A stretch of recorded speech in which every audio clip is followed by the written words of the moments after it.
વટેશ્વર વનની મજા કંઈક ઓર હતી. અત્યારે અમારા ત્યાં સુરેન્દ્રનગરમાં વટેશ્વર વનમાં આવા હિંચકા નવા નાખેલા છે.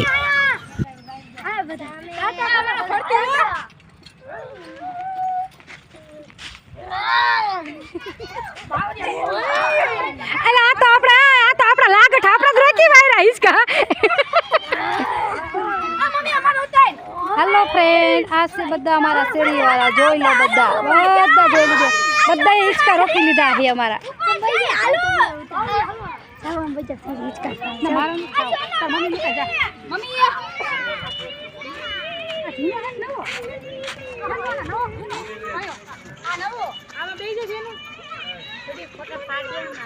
पाड़ी